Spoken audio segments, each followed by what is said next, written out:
طيب، جرعة المعلومات النهاردة هتكون مكثفة شوية، فحاول تسمعها كمان المرة دي على رواق. ونبدأ بسؤال: ليه الدماغ بيبني العادات؟ قبل ما أجاوب على السؤال ده خليني أوضح لك جزئية مهمة. بتبدأ عملية البناء أو بناء العادة بالتجربة والخطأ. يعني بنتعرض لموقف جديد في الحياة، دماغك لازم ياخد قرار إزاي يستجيب للموقف ده. بتقعد تجرب لغاية ما تشوف اللي هينجح معاك، وبيكون النشاط العصبي في الدماغ عالي جدا خلال الفترة دي. فأنت بتحلل الموقف بحرص وبتاخد قرار واعي إزاي هتستجيب، وبتستوعب أطنان جديدة من المعلومات وبتحاول تفهمها كلها. وبيفضل الدماغ مشغول يتعلم المسار الأكثر فعالية ومناسبة للموقف. فلما العادة بتتكون، مستوى النشاط داخل الدماغ بيقل، فلما بتقابل موقف مشابه بتركز بس على المفيد وبتتجاهل ما عدا ذلك. مش هتقعد تحلل الموقف من كل زاوية زي أول مرة، وبتتخطى مرحلة التجربة والخطأ اللي كمان كانت في أول مرة. يعني مثلا أول مرة اتوترت جدا أو كنت مضغوط فلعبت فيديو جيم فاتبسطت، فتسجلت عندي إن كل ما أبقى مضغوط أو متوتر بلعب أو بنام أو أنت عندك في دماغك جزئين: العقل الواعي والعقل اللاواعي، أو الجزء الواعي والجزء اللاواعي. الجزء الواعي بيفوض المهام اللي مرت عليه قبل كده للعقل اللاواعي علشان يتولى المهمة ويعملها بصورة أوتوماتيكية. طيب، يبقى نرجع لسؤالنا ونجاوب: ليه الدماغ بيبني العادات؟ لأن العادات ما هي ببساطة إلا حل المشكلات الحياة بأقل قدر ممكن من الطاقة والجهد. يعني دماغك الواعي بيفوض المهمات اللي مرت عليه قبل كده للاواعي علشان يتعامل معاه بنفس الطريقة السابقة. فبقى تعريف العادة ببساطة هي حلول موثوق بها لمشكلات متكررة في بيئتنا. العادة بتتكون على 4 مراحل: الإشارة والرغبة والاستجابة والمكافأة. الإشارة، وهي دي الخطوة الأولى، بتنبه الدماغ علشان يبدأ سلوك معين. الرغبة، القوة التحفيزية اللي بتكون ورا أي عادة بنعملها، يعني إحنا بنعمل العادة الفلانية مش عشان العادة نفسها، ولكن لتغيير الحالة اللي بتقدمه لينا العادة دي. الاستجابة هي الحاجة الفعلية اللي أنا بعملها، الخطوة الثالثة اللي بنفذ الفكرة أو الحاجة اللي جت في بالي، ودي بتعتمد على قدرتك على فعلها، لأنك لو مش هتقدر تعملها فمش هتبقى عادة.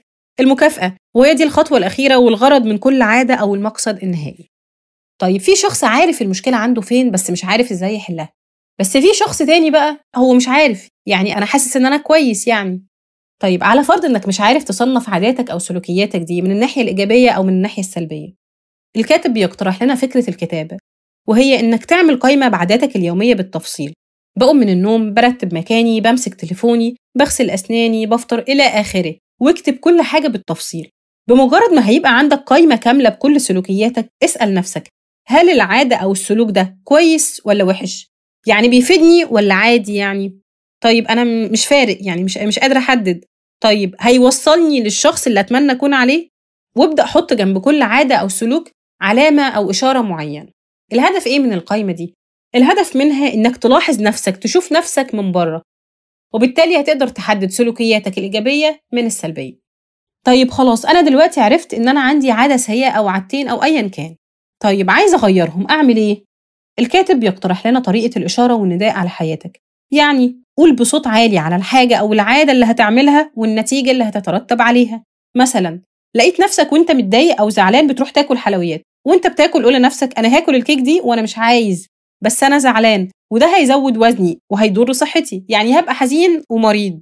سماعك لعاداتك السيئة بصوت عالي بيخلي عواقبها ملموسة وواقعية أكتر، فبيتحول السلوك السيء ده لحمل محتاج تفكر كويس قبل ما تعمله. الأسلوب ده بيرفع من مستوى إدراكك من العادة اللاواعية لمستوى أكتر وعي عن طريق التعبير اللفظي، وتقدر تستخدم نفس الطريقة للتأكيد على فعل إيجابي لأنه هيزود من احتمالية فعلك للحاجة دي. طيب، إزاي أساعد نفسي على تبني عادة إيجابية جديدة؟ عن طريق 4 حاجات. أول نقطة أو أول حاجة إني أخليها واضحة. أنت بتبقى مفكر إنك ناقصك الحافز علشان تعمل الحاجة الفلانية، ولكن الحقيقة اللي أنت محتاجه هو الوضوح. طيب، يعني إيه برضو؟ الوضوح ده بيجي من خلال طريقتين. أول حاجة، حدد لنفسك الزمان والمكان الخاص بالعادة دي. يعني أنا هعمل السلوك كذا في الوقت كذا في المكان كذا. وفي فايدة كبيرة جدا هتحصل لك لما تبدأ تنفذ أو تطبق الطريقة دي، هي إنك لما تكون محدد اللي أنت عايزه، فده بيساعدك إنك تقول لأ للحاجات اللي بتعيق تقدمك، بتشتت انتباهك، بتبعدك عن الطريق المطلوب. طيب، قبل ما أقولك الطريقة التانية عشان تخلي عاداتك واضحة، خليني أحكي لك قصة صغيرة. دينيس ديدرو، فيلسوف فرنسي، عاش حياته كلها فقير. حياته كلها اختلفت في سنة من السنين. بنته كانت على وشك الزواج وما كانش في مقدرته إن هو يتحمل تكاليف الزواج بتاعها، بس رغم فقره كان معروف بدوره كأحد المشاركين في وضع موسوعة انسايكلوبيديا، وهي واحدة من أكتر الموسوعات شمولاً في الوقت ده. إمبراطورة روسيا لما عرفت بمحنته المالية في الوقت ده عرضت عليه إن هي تشتري مكتبته الخاصة مقابل ما يساوي 150 ألف دولار في عصرنا الحالي. وفجأة ديدرو قدر يتكلف مصاريف جواز بنته واشترى لنفسه قفطان جميل. كان جميل لدرجة إن ديدرو لاحظ إن هو مش متناسب مع بقية مقتنياته. حس ديدرو إن هو لازم يحدث من ممتلكاته، وابتدى يجيب مدفأة جميلة وابتدى يجيب رف علشان يناسب المدفأة وهكذا، وابتدى يشتري حاجة ورا حاجة ورا حاجة. بقت كل عملية شراء بتؤدي لعملية شراء تالية ليها، وهو ده اللي أطلق عليه بعد كده تأثير ديدرو. التأثير ده أو النظرية دي بتقول إن شراء أي شيء جديد بيخلق دايرة مفرغة من الاستهلاك، فبتؤدي لعمليات شراء أخرى لاحقة. واتصور إنك تقدر تلاحظ السلوك ده مع أي شخص ومع نفسك حتى. اشتريت هدوم جديدة فلازم حذاء جديد يتناسب مع الهدوم الجديدة، ضروري الإكسسوارات تتناسب مع الحذاء والهدوم إلى آخره. السلوكيات البشرية بتتبع الدايرة دي، فكتير من الوقت بنقرر اللي احنا هنعمله استناداً للي انتهيت من فعله حالاً، فكل فعل بيكون إشارة لإطلاق السلوك التالي. طيب إيه الفايدة من القصة والرغي الكتير اللي فوق ده؟ أقولك، إحنا نقدر نستخدم الترابط بين السلوكيات ده لصالحنا. برضو مش فاهم؟ طيب خليني أبسطها لك. هات عادة أنت بتعملها كل يوم وزود عليها السلوك الجديد اللي أنت عايز تضيفه لحياتك. يعني خليني أعملها على هيئة معادلة. بعد العادة الحالية هعمل العادة الجديدة. بعد ما هشرب قهوتي هقعد أفرغ أفكاري على الورق. بعد ما أخلص الغدا هبدأ أنظف المكان فوراً. بس مهم إن العادة الأساسية تكون يومية بلا استثناء، زي مثلاً الغدا أو النوم على السرير أو بطفي النور أو بجهز الفطار. وعليه فكل لما هشتري حاجة جديدة هطلع قصادها حاجة قديمة من عندي، أو لما هشوف سلم هطلعه بدل الأسانسير، وهكذا. وهو ده اللي بيطلق عليه تجديس العادات. وهي دي الطريقة التانية في إنك إزاي تخلي العادة بتاعتك واضحة. طيب نقطة مهمة الكاتب بيلفت نظرنا ليها، البيئة اللي حواليك أهم كتير من التحفيز. وخلينا أشرح لك كمان قصة صغيرة في الموضوع ده. اختصاصية رعاية صحية في مستشفى جات لها فكرة، وهي إنها تغير الشكل المعماري للكافيتيريا بتاعة المستشفى، وبدأوا فعلا يغيروا في الكيفية اللي بتعرض فيها المشروبات جنب الكاشير. شالوا المشروبات الغازية واستبدلوها بالمية، وحطوا أزايز مية جنب ترابيزات الأكل. لاحظ معايا، هم ما شالوش أو منعوا المشروبات الغازية، هم بس خلوها في الأماكن الرئيسية وخلوا المية في كل مكان، وبدأوا يتابعوا. خلال ال3 شهور اللي بعد التجربة دي انخفضت المبيعات بتاعة المياه الغازية بنسبة 11.4، وارتفعت مبيعات المياه بنسبة 25.8. في الغالب انت بتختار الحاجة علشان هو ده الموجود. يعني دخلت المطبخ لقيت طبق فيه كيك، خدت منه وكلت حتى لو أنا ما كانش في بالي أو ما كنتش جعان أساساً. البيئة هي الإيد الخفية اللي بتشكل سلوكيات الإنسان. كل ما كان المنتج معروض في مكان واضح من الأرجح إنك هتجربه.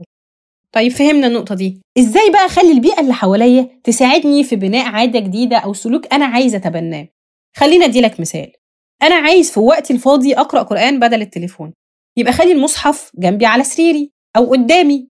أنت كده بتزود المحفزات قدام عينيك.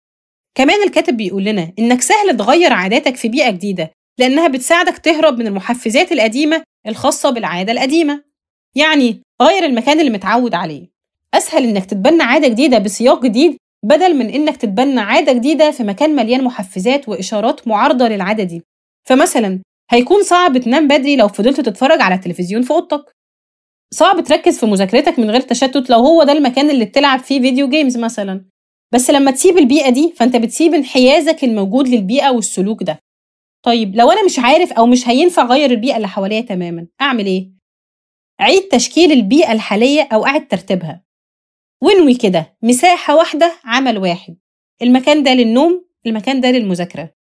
تجنب على قد ما تقدر إنك تخلط سياق كل عادة بسياق عادة تانية، لأنك لما هتعمل كده هتبدأ تخلط العادات، وعادة العادة الأسهل هي اللي هتكسب.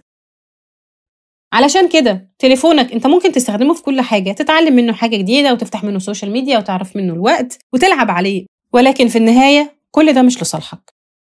طيب حد يجي في باله أنا المكان اللي أنا فيه أو وضعي لا يسمح بالتعددية اللي انت طالبها مني دي. هقولك بسيطة، قسم أوضتك لمناطق نشاطات مختلفة، مثلا مكان للنوم، مكان للصلاة، مكان للقراءة، وهكذا.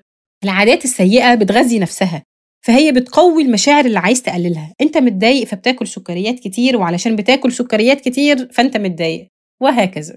الخلاصة بتاعت الجزئية دي، أنت ممكن تكسر عادة بس مش بتنساها، حتى لو أنت بقالك زمان مش بتعمل العادة دي. علشان كده محاولة مقاومة الإغراءات، واللي طبعًا بتختلف من شخص للتاني، هي استراتيجية غير فعالة. علشان كده شيل نفسك حرفيًا من المكان اللي بيسحبك لعادة سيئة، وما تقولش أنا هاعرف أو باعرف أتحكم في نفسي، لأنك للأسف مش هتقدر ولا هتعرف. وإن قدرت مرة مش هتقدر التانية، وإن قدرت التانية مش هتقدر التالتة. لو مش بتعرف تذاكر من تليفونك، يبقى وقت المذاكرة تليفوني في أوضة تانية، قولًا واحدًا. لو متابعة حساب المشاهير أو الناس عمومًا بتأثر عليك بالسلب، يبقى وقف متابعتهم حالًا، وهكذا. ده اللي هيساعدك على مبدأ ضبط النفس، لكن غير كده للأسف تضييع وقت في الفاضي. ما تعتمدش على قوة عزيمتك في مواجهة الإغراءات أبداً. اللي تعتمد عليه فعلاً هو إنك تخلق بيئة جديدة سليمة صحية تساعدك على ضبط النفس وتقوي عزيمتك. يعني الاستراتيجية بتاعتك في الحياة تكون: السلوك الإيجابي بخلي المحفزات بتاعته واضحة، السلوك السلبي اللي عايز أغيره بخلي المحفزات بتاعته مخفية وغير واضحة. بس كده. أعننا الله وإياكم.